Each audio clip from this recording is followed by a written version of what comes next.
네, 반갑습니다. 우리 예배 전에 또 하나님께 찬양 드리겠습니다. 찬송가 337장입니다. 찬송가 337장 337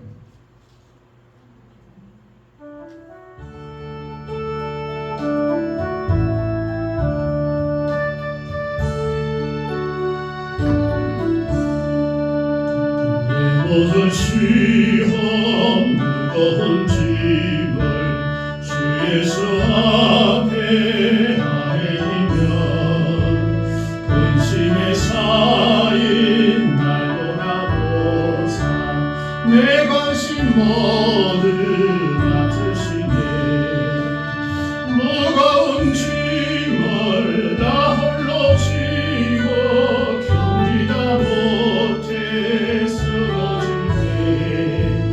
불쌍히 여겨 구원해 주님 은혜의 주님 오직 예수 내 모든 괴로움 닥치는 환난 주 예수 앞에 주께서 친히 날 구해 주사 넓은 신사랑 무거운 짐을 나 홀로 지고 견디다 못해 쓰러질 때 불쌍히 여겨 구원해 주님 은혜의 주님 오직 예수 내 짐이 점점 무거워질 때 주 예수 앞에 주께서 친히 날 구해 주사 내 대신 짐을 져주시네 무거운 짐을 나 홀로 지고 견디다 못해 쓰러질 때 불쌍히 여겨 구원해 주님 은혜의 주님 오직 예수 마음의 시험 무서운 죄를 주 예수 앞에 아뢰며 예수는 나의 능력이 되사 이 길 힘주시네 무거운 짐을 나 홀로 지고 견디다 못해 쓰러질 때 불쌍히 여겨 구원해 주님 은혜의 주님 2절 찬양 드리겠습니다. 내 모든 괴로움 닥치는 환난 주 예수 앞에 아뢰며 주께서 친히 날 구해 주사 넓으신 사랑 베푸시네 무거운 짐을 나 홀로 지고 견디다 못해 쓰러질 때 불쌍히 여겨 구원해 주님 은혜의 주님 오직 예수 내 짐이 점점 무거워질 때 주 예수 앞에 아뢰며 주께서 친히 날 구해 주사 내 대신 짐을 져주시네 무거운 짐을 나 홀로 지고 견디다 못해 쓰러질 때 불쌍히 여겨 구원해 주님 은혜의 주님 오직 예수 마음의 시험 무서운 죄를 주 예수 앞에 아뢰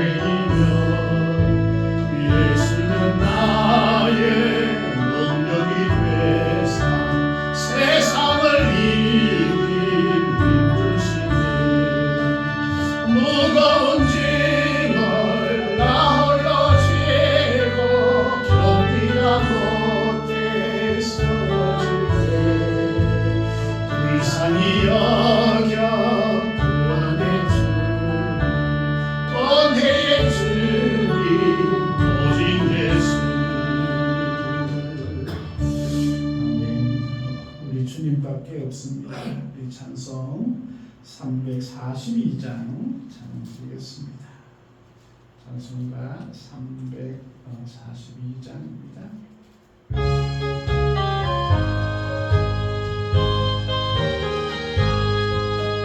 너 시험을 당해 죄 짓지 말고 너 용기를 다해 곧 물리치라.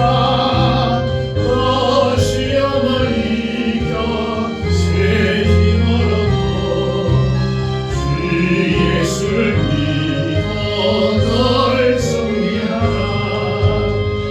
우리 구주의 힘과 그의 위로를 빌라.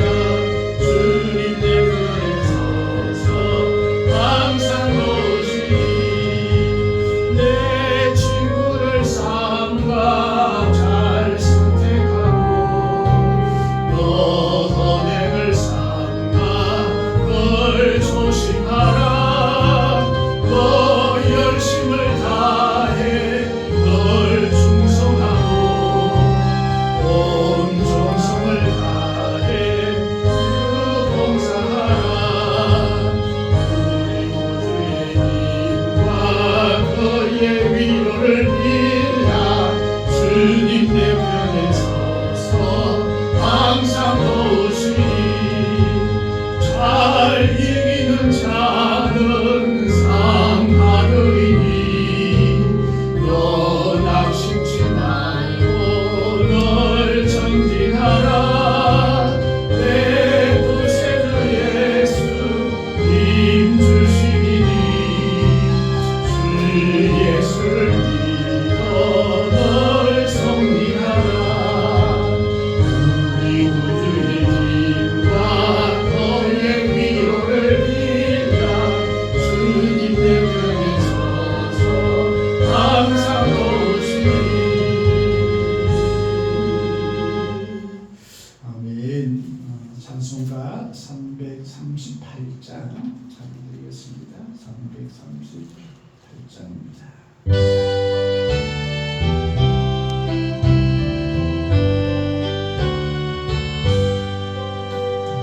내 주를 가까이 하게 하며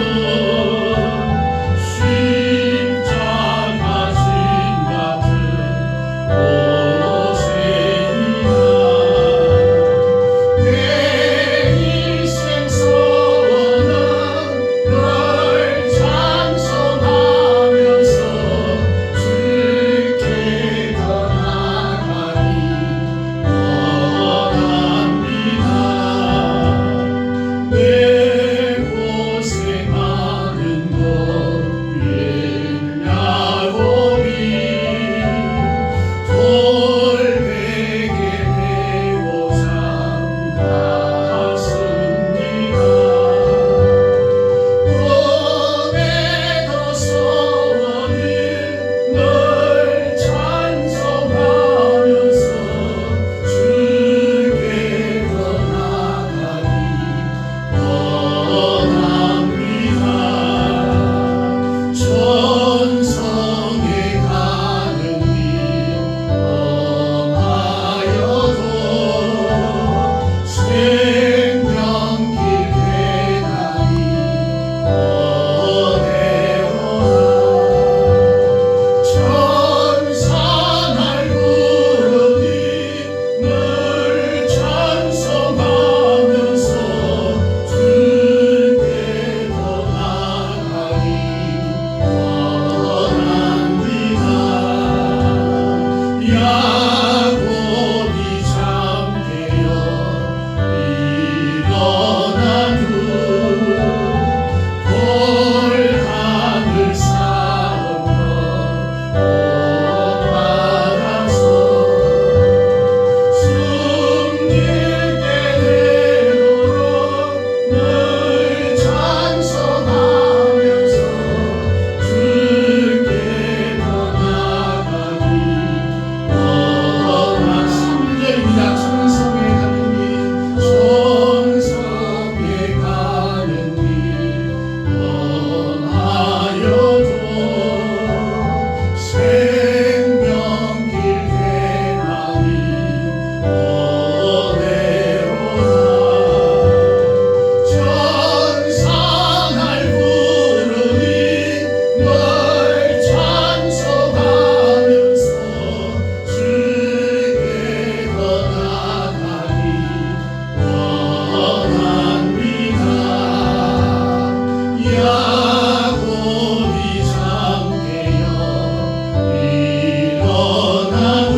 같이 기도드리겠습니다.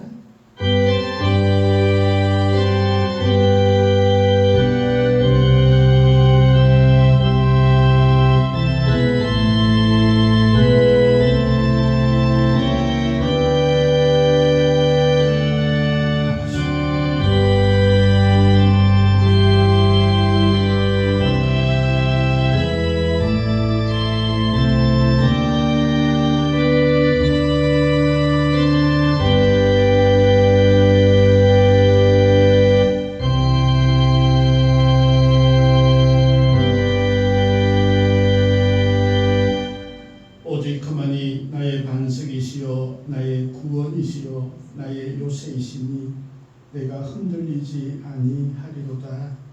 은혜의 주 아버지 하나님, 한 주간 동안 저희들을 보살피고 함께 하셨다가 귀한 주의 전에 예배드리게 하심을 감사합니다. 이 시간 주의 성령께서 함께하여 주시고 예배하는 모든 심령 가운데 충만함을 허락하여 주셔서 천국의 기쁨과 소망을 누리게 하시고 주님께서 주시는 놀라운 평강의 삶을 살아갈 수 있는 저희들 되어줄 수 있도록 하나님 인도하여 주옵소서. 간절한 소망을 가지고 기도하는 모든 기도의 제목들이 응답되어지게 하시고 또한 주님께서 함께함을 통하여서 강건한 삶으로 하나님께 영광 돌릴 수 있도록 하나님 인도하여 주옵소서. 우리의 찬양과 기도와 우리의 간절한 소망 가운데 함께하여 주시고 홀로 영광 받아 주옵소서. 감사드리며 예수님 이름으로 기도하옵나이다. 아멘. 찬송가 28장 찬양 드리겠습니다. 찬송 28장입니다.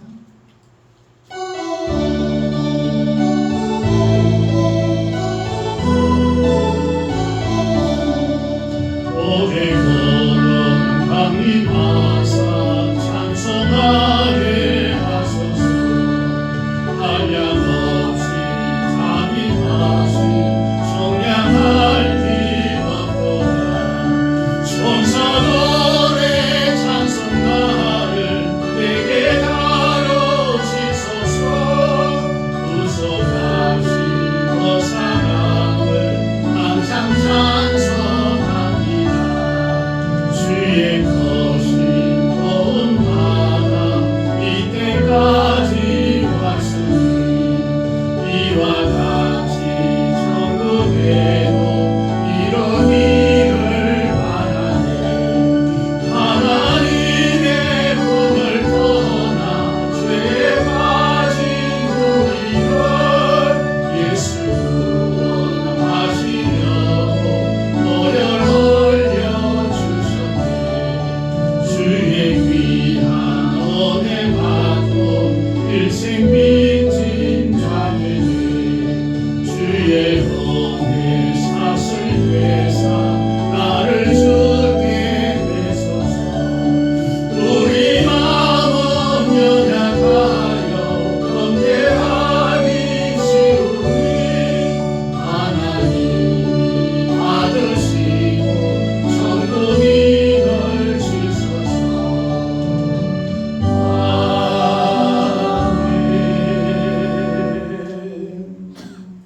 성시교도 55번 성시입니다. 찬송가 뒤에 성시교도 55번 시편 127편입니다. 성시교도 55번 시편 127편입니다. 여호와께서 집을 세우지 아니하시면 세우는 자의 수고가 헛되며 여호와께서 성을 지키지 아니하시면 다수군에 깨어 있음이 헛되도다. 너희가 일찍이 일어나고 늦게 누우며 수고의 떡을 먹음이 헛되도다. 그러므로 여호와께서 그의 사랑하시는 자에게는 잠을 주시는도다. 보라, 자식들은 여호와의 기업이요 그의 열매는 그의 상급이로다. 젊은 자의 자식은 장사의 수중의 화살 같으니 이것이 그의 화살통에 가득한 자는 복되도다. 그들의 성문에서 그들의 원수와 하나님의 수치를 당하지 아니하리로다. 사도신경으로 신앙을 고백하겠습니다. 나는 전능하신 아버지 하나님 천지의 창조주를 믿습니다. 나는 그의 유일하신 아들 우리 주 예수 그리스도를 믿습니다. 그는 성령으로 잉태되어 동정녀 마리아에게서 나시고 본디오 빌라도에게 고난을 받아 십자가에 못 박혀 죽으시고 장사된 지 사흘 만에 죽은 자 가운데서 다시 살아나셨으며 하늘에 오르시어 전능하신 아버지 하나님 우편에 앉아 계시다가 거기로부터 살아있는 자와 죽은 자를 심판하러 오십니다. 나는 성령을 믿으며 거룩한 공교회와 성도의 교제와 죄를 용서받는 것과 몸의 부활과 영생을 믿습니다. 아멘. 찬송가 337장 찬양드리겠습니다. 찬송가 337장 찬양 후에 우리 건병기 군사님 기도해 주시겠습니다.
풍성한 이 가을의 아름다움을 주신 주님께 감사드립니다. 황금빛으로 물든 벌판을 바라보며 저희의 삶 속에서도 주님의 은혜와 축복이 넘치게 하시는 하나님께 영광과 찬양을 올려드립니다. 서늘한 바람이 불고 나뭇잎이 못 들어가는 이 계절에 저희의 마음도 주님 앞에서 새롭게 변화되기를 간절히 소망합니다. 주님의 손길로 만들어진 자연을 보며 저희가 주님의 섭리를 깨닫고 그 안에서 살아가는 모든 순간이 주님께서 허락하신 은혜임을 깊이 느끼게 하옵소서. 이 아름다운 계절에 저희의 죄를 고백하며 나아갑니다. 지난 시간 저희가 세상의 유혹에 흔들리고 주님의 뜻을 저버린 순간들이 있었다면 주님 용서해 주시길 간구합니다. 저희의 마음의 어두운 곳을 밝혀주시고 가을의 맑고 시원한 공기처럼 깨끗한 영혼으로 주님 앞에 서게 하시옵소서. 주님의 사랑으로 저희를 새롭게 하셔서 저희 삶이 주님을 닮아가는 가을의 깊이처럼 성숙해질 수 있도록 도와주시옵소서. 저희의 삶에 주어진 작은 일들에도 감사하며 그 속에서 주님의 계획을 발견하고 순종할 수 있도록 저희의 마음을 열어주시옵소서. 하나님, 이 계절에 저희 교회와 가정을 주님께 맡깁니다. 주님의 평안이 각 가정에 임하게 하시고 서로를 이해하고 사랑하며 주님의 말씀 안에서 하나 더 나아갈 수 있도록 하시옵소서. 가을처럼 풍성한 은혜가 각 가정에 넘치게 하시고 삶의 자리마다 주님의 따뜻한 위로와 평안이 함께하길 간구합니다. 가을은 결실의 계절인 동시에 새로운 시작을 준비하는 계절입니다. 저희 삶 속에서 다가올 일들을 기대하며 주님께서 계획하신 미래를 믿음으로 맞이하게 하옵소서. 새로운 도전과 변화 속에서도 주님만을 의지하고 주님의 뜻을 구하며 나아갈 수 있는 힘을 허락하여 주시옵소서. 가을이 깊어지면서 저희의 주변의 이웃들을 돌아보게 하시고 저희가 받은 은혜를 나눌 수 있는 마음을 허락해 주시옵소서. 마지막으로 가을의 서늘한 바람 속에서 저희의 신앙이 흔들리지 않도록 언제나 주님만을 바라보며 나아가게 하옵소서. 주님의 영광을 위해 살아가며 저희의 모든 말과 행동이 주님께 영광되게 하여 주시옵소서. 이 모든 말씀 저희를 구원하신 예수 그리스도의 이름으로 기도드립니다. 아멘.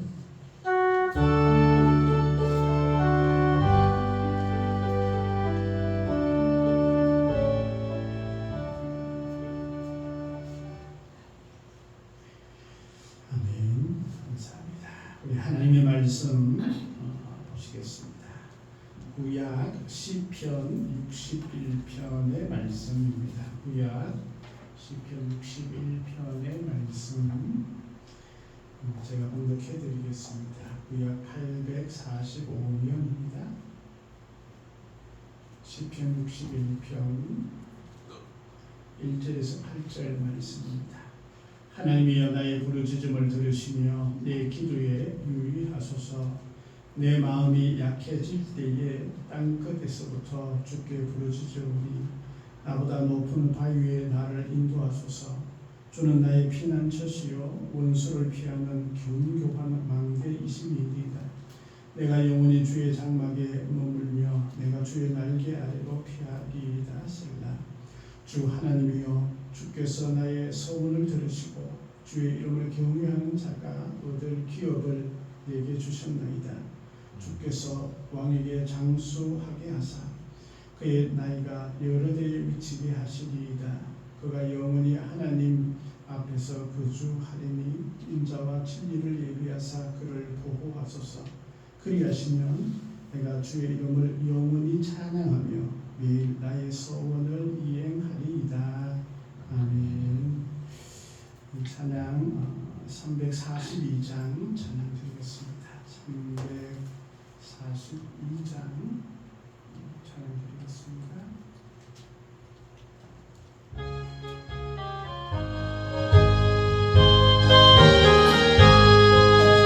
너 시험을 당해 죄 짓지 말고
지혜하여 주옵소서.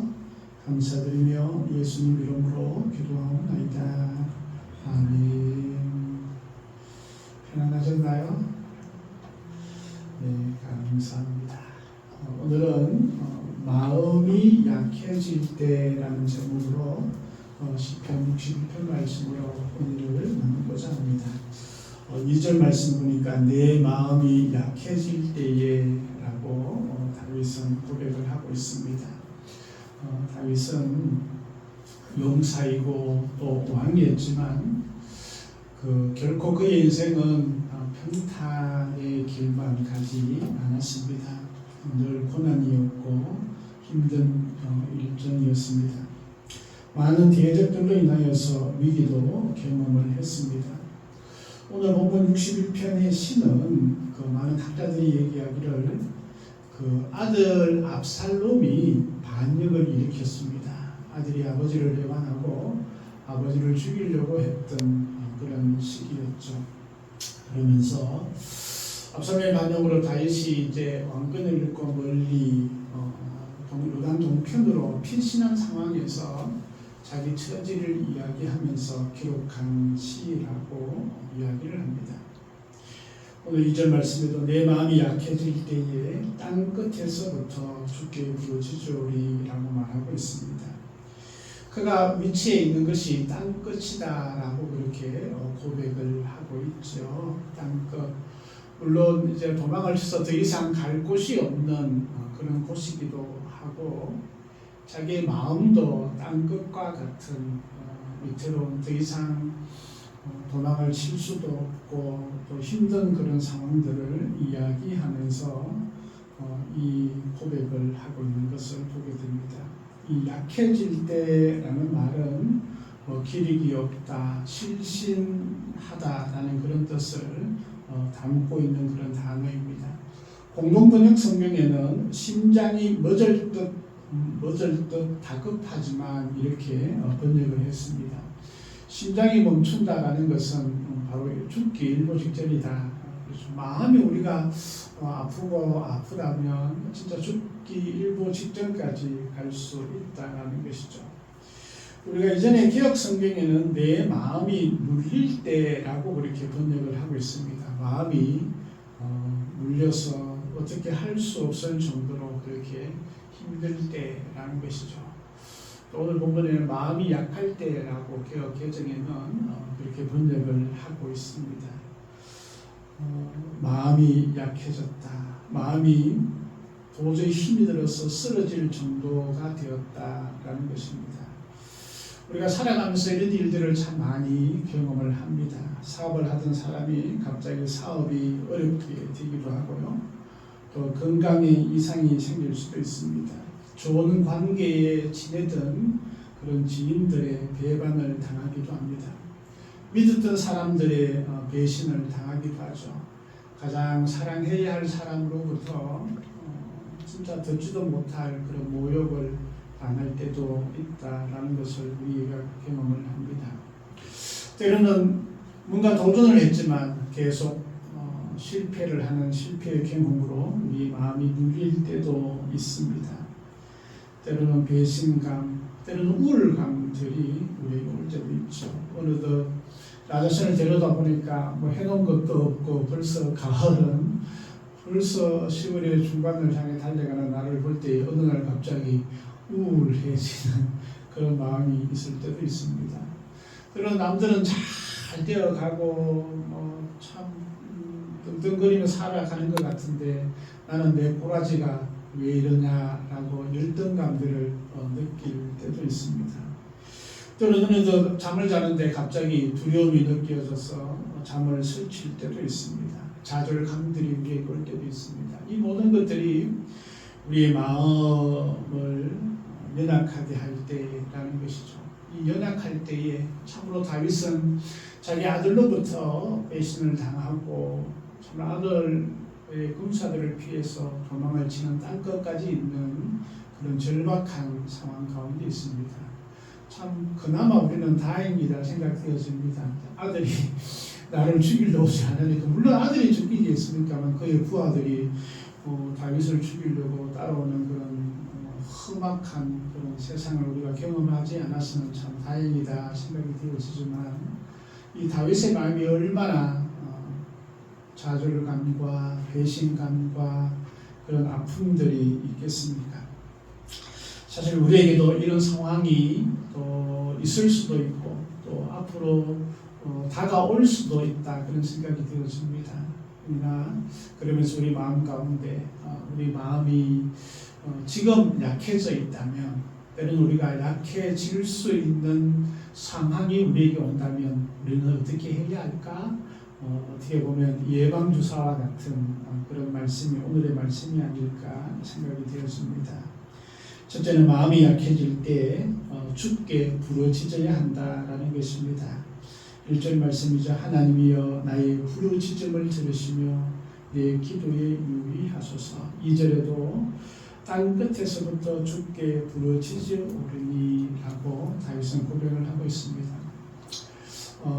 다윗이 사실적으로 아들과 전쟁을 치르면 최소한 어느 정도 버티거나 또 아들과 함께 할 수 있는 그런 군사력도 있었을 것입니다. 그럼에도 불구하고 아들이니까 다윗은 아들을 피해서 땅 끝까지 요단 동편으로 도망을 갖게 됩니다. 그러면서 그는 그곳에서 군사적인 역량을 더 키우려고 하지 않습니다. 그가 했던 것은 뭐냐 하면 바로 하나님께 기도하는 것이었습니다. 하나님께 부르짖는 그런 기도를 올린 것을 우리가 보게 됩니다. 우리의 마음이 연약해지고 우리의 마음이 약해지고 우리의 마음이 눌릴 때에 진짜 우리가 가장 먼저 해야 할 것은 바로 하나님께 부르짖어야 한다라는 것이죠. 예레미야서 33장 3절 말씀에 너는 내게 부르짖으라 내가 내게 응답하겠고 내가 알지 못하는 크고 은밀한 일을 내게 보이리라 라고 말씀합니다. 우리가 기도하면요 우리가 기도하는 것보다 더 위대한 역사들이 일어난다는 것입니다. 우리가 알지 못하는 그런 크고 은밀한 일들을 행하시는 하나님이 계시다라는 것이죠. 그래서 우리가 마음이 약해질 때 가장 먼저 주님 앞에 기도하고 부르짖어야 한다라는 것이죠. 세계무역센터 테러 사건 우리 잘 기억하시죠? 그때 기적적으로 살아난 사람의 감정이라고 합니다. 그는 당시에 그 백청 참 말이 백청이지 참 어마어마하다. 백청 사무실에서 근무를 하고 있었다고 합니다. 그런데 갑자기 온 빌딩이 막 흔들리고 그 굉음이 들리고 있었다고 합니다. 보니까 막 불이 나고 난리가 났습니다. 그래서 이제 엘리베이터는 안 되고 계단으로 뛰어내려오기 시작을 했다고 합니다. 그러면서 그 위급한 상황에도 그가 생각났던 것은 누구든지 주의 이름을 부르는 자는 구원을 얻으리라라는 말씀이 생각이 났다고 합니다. 그러면서 뛰어가면서 주여 주여 살려주시옵소서 막 그러면서 막 뛰어갔다는 것이죠. 그래서 뒤따라오는 사람들을 향해서도 하나님을 외치라고 call Jesus 막 그러면서 같이 고함을 치면서 뛰어 내려왔다고 합니다. 거의 50분을 뛰어 내려왔다는 거예요. 그래서 죽을 둥하도록 뛰어 내려와서 이제 피신을 하니까 그 뛰어 내려오는 길에 막 불도 나고 막 난리가 아니었을까요? 연기도 막 계속 나고 그런데도 이상하게 뛰어 내려올 때 그 연기들이 길을 터주고 또 계단으로 이렇게 보이게끔 해주었다는 거예요. 그러면서 밖에 나와서 하나님께 주여 감사합니다라고 하는 그런 순간에 그 건물이 무너지는 그런 경험을 했다는 거예요. 우리가 우리 마음이 힘들고 어려울 때 우리 삶이 진짜 힘들 때는 기도밖에 없는 것 같아요. 기도하면 하나님께서 응답하여 주시는 것이죠. 해수욕장에서 구조대원으로 일하는 사람들의 이야기가 있습니다. 많은 사람이 그렇게 해변이 시끄럽잖아요. 파도 소리, 사람들의 소리, 막 웃음소리, 난리가 있는데 어떻게 물에 빠진 사람들이 살려달라는 소리를 들을 수 있느냐라는 그런 질문에 구조대원이 이렇게 얘기를 합니다. 물에 빠져서 살려달라고 외치는 소리는 사람들이 떠드는 소리하고 다르다는 거예요.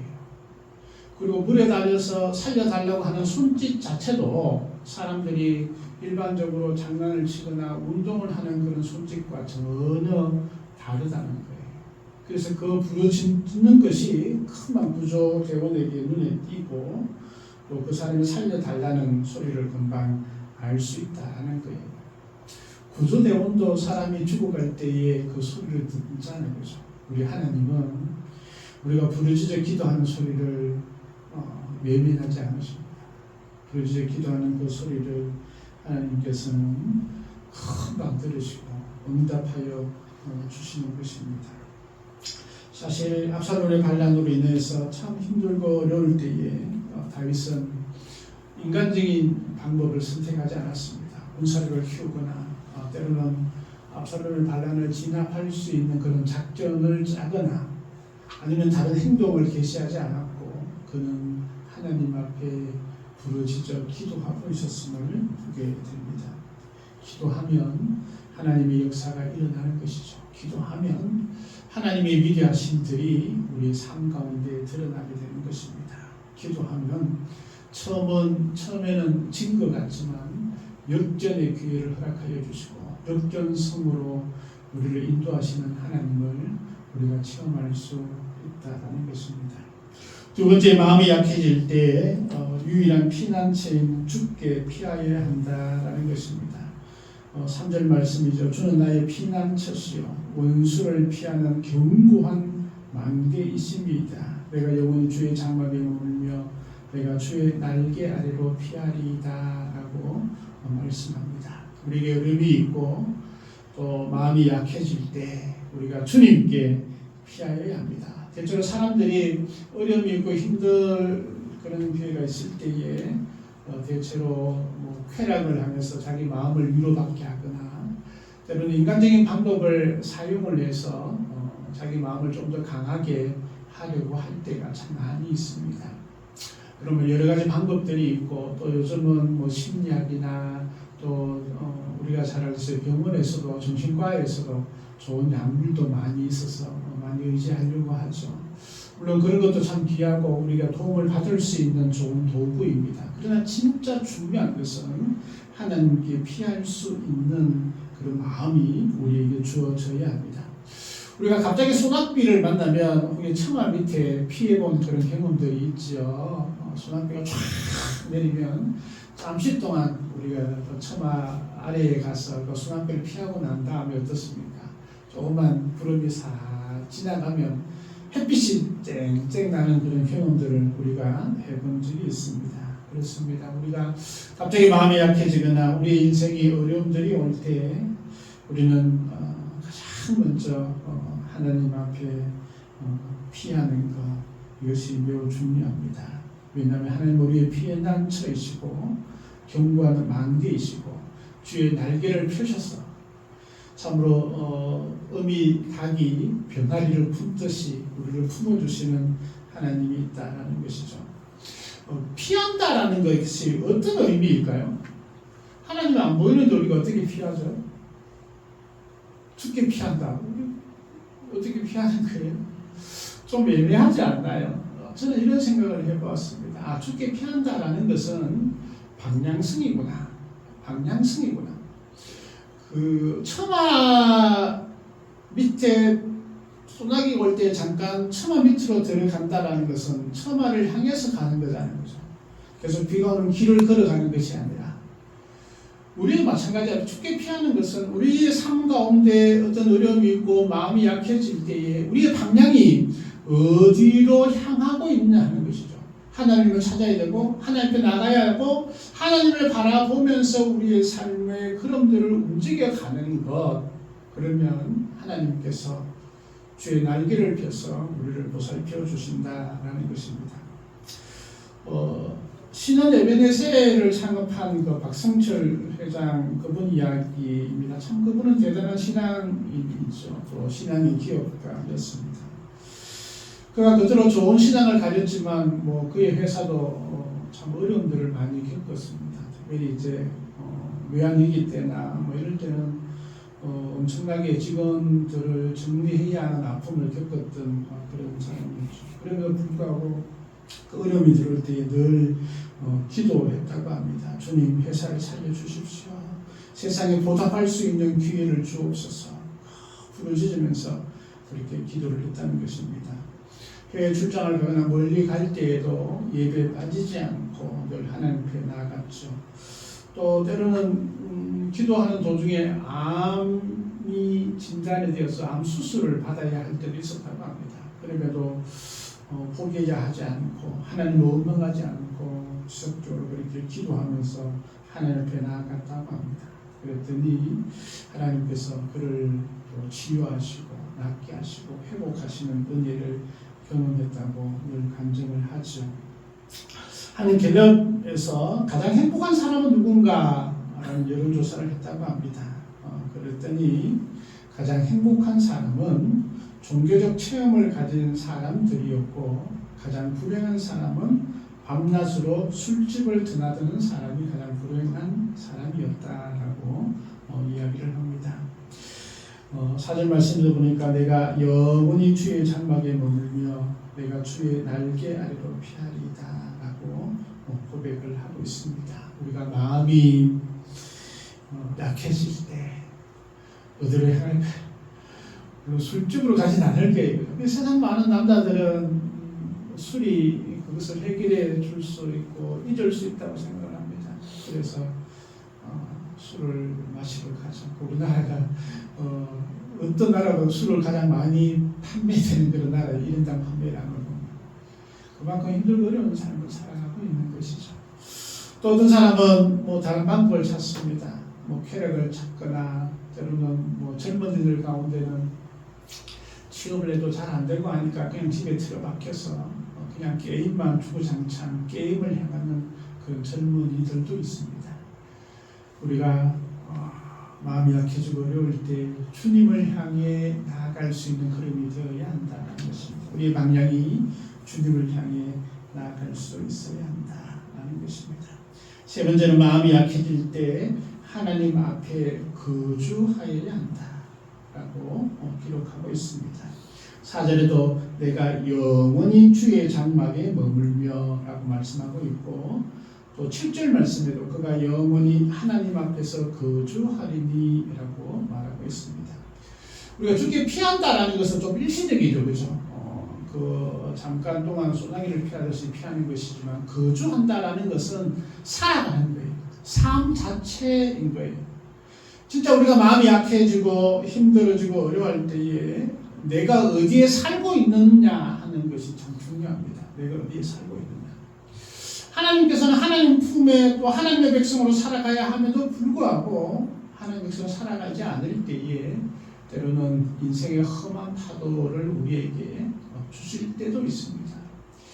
그때 우리가 가장 먼저 주님 앞에 나가며 기도하면 가장 먼저 깨달아지는 것이 내가 무엇을 또 어떻게 살아갔는가를 내가 가장 먼저 보게 되는 것입니다. 마음이 약해지고 어려워질 때 우리는 다시 한번 주님 안에서 살아가야 할 것을 다짐하고 하나님 안에 살아가야 한다는 것입니다. 주의 장막에 주님의 은혜 가운데 거할 것이다. 하나님 앞에 거주하겠다라는 이 다윗의 고백이 우리의 고백이 되어줄 줄 믿습니다. 사실 힘들고 어려우면요 교회부터 안 나와요. 그렇죠? 많은 성도들이 참 안타까운 점이 하니까 진짜 힘들고 어려우면 교회를 더 찾아야 되고 더 주님 앞에 나가야 함에도 불구하고 하나님을 원망하고 또 성도들 보기가 민망하고 부끄럽다는 생각 때문에 교회를 안 나가려고 하는 그런 경향들이 있습니다. 아닙니다.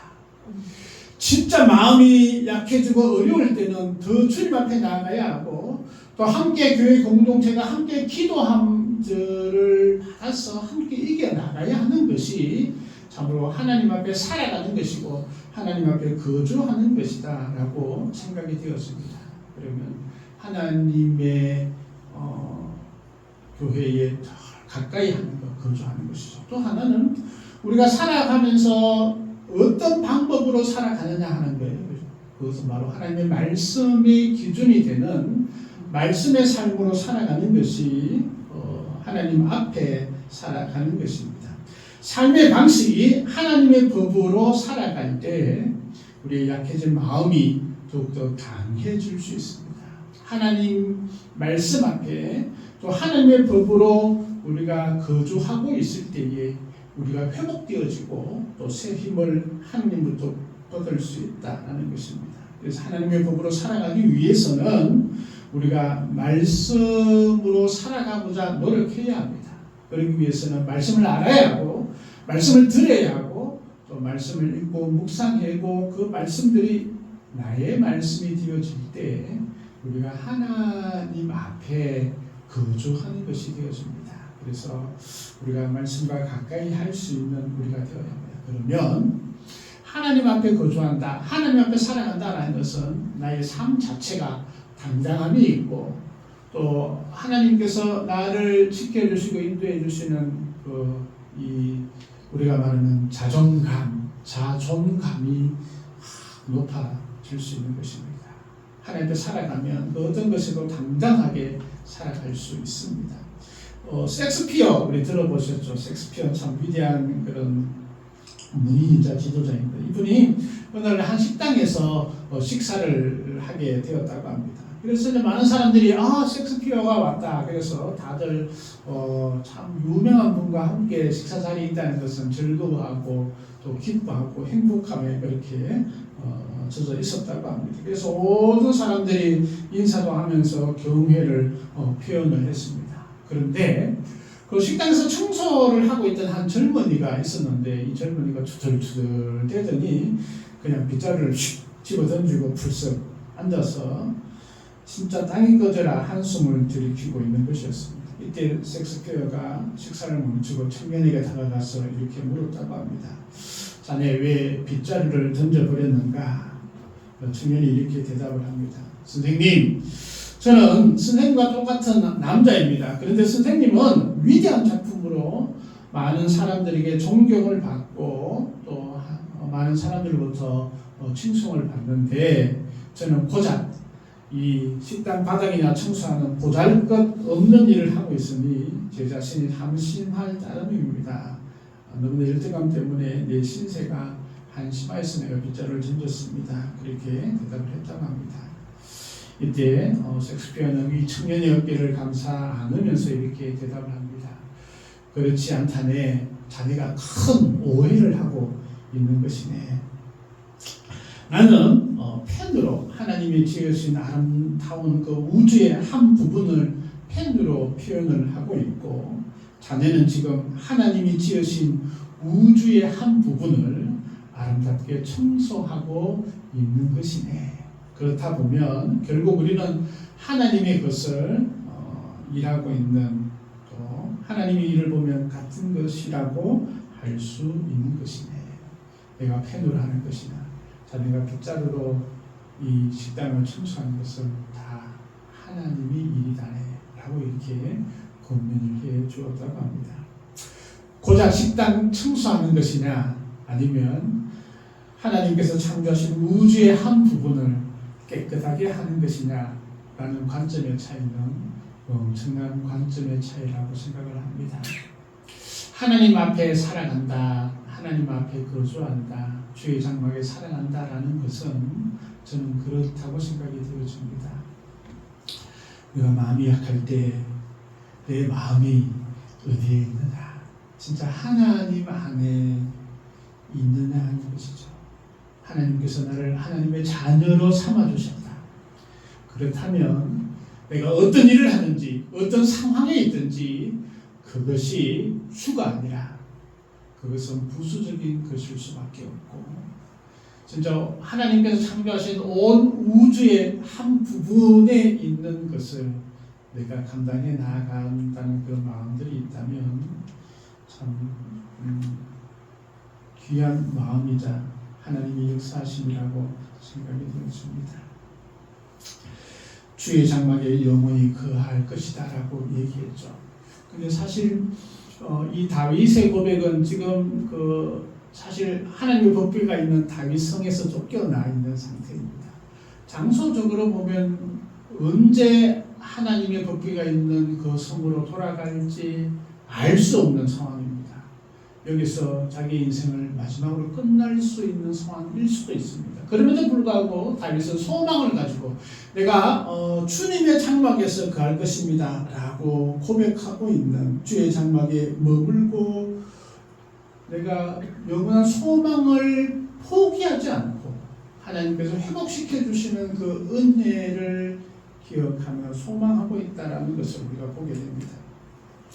사실 우리가 마음이 약해질 때, 어렵고 힘들 때에 내가 이것이 끝이 아니, 그죠? 왜냐하면 하나님께서는 우리와 함께 하시고 회복해 하시는 은혜를 우리에게 주시는 분이시기 때문에 그렇다라는 것입니다. 역정시키시는 하나님을 우리가 볼 수 있는 것입니다. 네 번째, 마음이 약해질 때 주의 은혜를 기억해야 한다라는 것입니다. 5절 말씀이죠. 주 하나님이여 주께서 나의 서원을 들어주시고 주의 이름을 경외하는 자가 얻을 기업을 내게 주셨나이다. 또 6절 말씀도 주께서 왕에게 장수하게 하사 그의 나이가 여러 대에 미치게 하시리이다. 자, 장수하려면 어떻게 해요? 전쟁에서 죽거나 아니면 반란에서 어찌 큰 일을 당하지 않아야만 장수할 수 있는 거예요. 그죠? 다윗은 하나님께서 그렇게 해주실 것을 알고 있었습니다. 그렇게 믿고 있었습니다. 왜냐하면 이때까지 하나님께서 그를 지키시고 함께 해주시고 또 참으로 수많은 그 어려움 가운데서도 지켜주셨던 하나님의 은혜를 기억하고 있기 때문에 그럼 지금 상황 가운데서는 마음이 연약해져 있고 약해져 있지만 그 소망을 잃지 않고 있음을 보게 됩니다. 우리가 마음이 약해질 때, 마음이 짓눌려질 때, 괴롭고 힘이 들 때 우리는 주님의 은혜를 기억해야 합니다. 여전히 앞으로도 주님께서 주실 그 은혜의 소망을 담고 우리가 주님 앞에 나아가면 하나님께서는 함께해 주실 것입니다. 우리가 그것을 기억하면 그러면 우리 마음 가운데 약해진 마음들이 서서히 기쁨과 감사로 서서히 차오르는 것을 경험하게 될 것입니다. 다섯 번째로 마음이 약해질 때 더욱더 찬양할 수 있는 우리가 되어야 합니다. 8절 말씀입니다. 그리하시면 내가 주의 이름을 영원히 찬양하며 매일 나의 소원을 이행하리다. 영원히 찬양하겠습니다. 사실 진짜 우리의 마음이 힘들고 어려우면 기도조차 나오지 않는 때도 있습니다. 그때 우리가 어떻게 할까? 주여 주여 주여 주님의 이름을 부르잖아요. 주의 이름을 부르다가 밤이 새기도 하죠. 그러면 그때 주님께서 우리가 참 낱낱이 다 알지 않은 그런 어려운 일들도 주님께서 기억하시고 또 해결해 주시는 것을 우리가 경험하게 됩니다. 진짜 힘들고 어려울 때 우리가 마음속에 있는 마음을 담아 주님께 찬양을 한번 드려보십시오. 그러면 그런 은혜들이 우리에게 주어집니다. 찬양이 뭐 특별히 아름다운 목소리를 낼 수 있으면 좋겠지만 그렇지 않아도 됩니다. 그냥 우리 마음에서나 우러나오는 간절한 소리를 내어도 되는 것이죠. 폴 카일이라는 찬양 사역자가 있었습니다. 그분은 그 직업이 의사였는데 그럼에도 이제 젊은이들에게 복음을 전하기 위해서 늘 찬양으로 그들과 함께 했다고 합니다. 어느 날 이 모임 가운데 청년들이 이렇게 모여 있는데 이 청년들이 이게 침체되어 있는 거예요. 진학의 문제, 취업의 문제, 이래서 어두워져 있는 청년들의 얼굴을 보았습니다. 그때에 뭐 다른 얘기하지 않고 성령에 의지하면서 찬양을 시작했다고 합니다. 그의 입술에서 주님을 부릅니다. 예수 우리 왕이여 이곳에 오셔서 이게 이제 그분이 지은 찬양이죠. 예수 우리 왕이여 이 간단한 고백 가운데 주의 임재가 임하여지고 성령의 충만함들을 경험하게 되는 것입니다. 우리가 마음이 힘들고 마음이 연약해질 때 주님께 우리 찬양하며 나아갈 수 있었으면 좋겠습니다. 힘찬 찬양도 좋지만 주님을 부르는 작은 소리조차 주님께서 영광 받으시고 우리를 그 힘든 곳에서 회복시키시고 승리케 하시는 우리 주님을 우리가 경험하게 될 것입니다. 견딜 수 없는 어려움, 참으로 도저히 감당할 수 없는 그런 고통, 우리 마음이 진짜 심정이 머저끝한 그런 약해진 마음이 행위나 온다면 진짜 다윗의 고백처럼 승리할 수 있는 우리 저와 모든 성도님 되기를 간절히 소망합니다. 은혜의 주님 감사합니다. 마음이 약해질 때 참으로 땅 끝에서 부르짖는 다윗의 기도가 저희들이 기도가 되어줄 수 있도록 하나님 인도하여 주시고 다윗을 회복시켜서 참으로 만왕의 왕이신 주님을 영원히 송축하는 그런 주의 귀한 용사가 되신 것처럼 저희들에게도 하나님 은혜를 다하여 주시고 정말 힘든 그 순간들이 올 때마다 승리하며 주님의 은혜로 함께 나갈 수 있는 저희들 되게 하옵소서. 감사드리며 예수님 이름으로 기도하옵나이다. 아멘. 찬송 338장 찬양 드리겠습니다. 찬송가 338장입니다.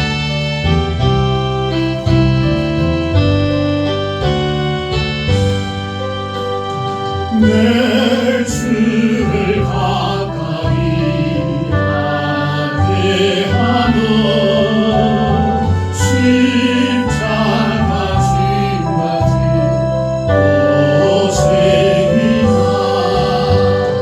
내 일생 소원은 널 찬송하면서 주께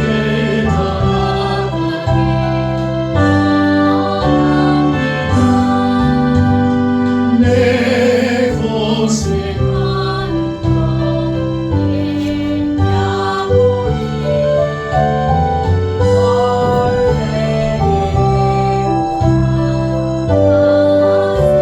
내게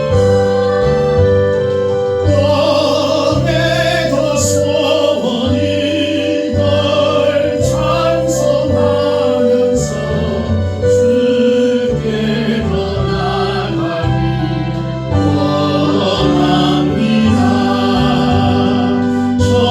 천성에 가는 길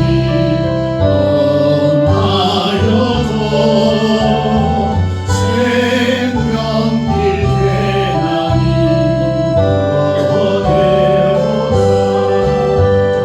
정상할 걸으니 널 찬송하면서 주께 더 나가니 원합니다. 야곱이 잠깨어 일어난 후 돌하늘 쌓은 것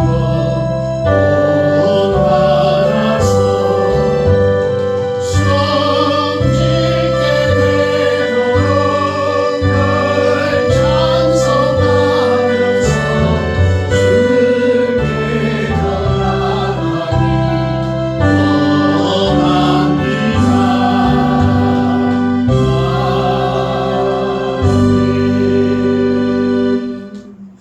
네, 예배 참여 우리 모든 성도님 축복하고 또 감사드립니다. 성경 필사 우리 계속하고 있는데 이제 4차를 시작하려고 합니다.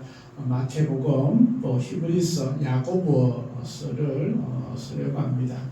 우리 이제 성도들이 한 부분씩 이렇게 감당해 주셨으면 좋겠습니다. 그렇다고 너무 무리하게는 하지 마시고 또 할 수 있을 만큼 또 은혜 가운데 성경 쓰기가 진행되고 또 성경 읽기도 계속 진행 중에 있습니다. 역대하에서 욥기서까지 있는데 그 욥기서가 참 읽기가 되게 까다롭고 힘이 듭니다.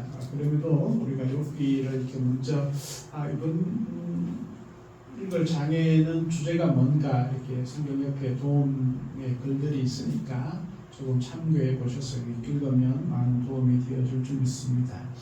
우리 양아름 성도가 이번 주 생일인데 축하드립니다.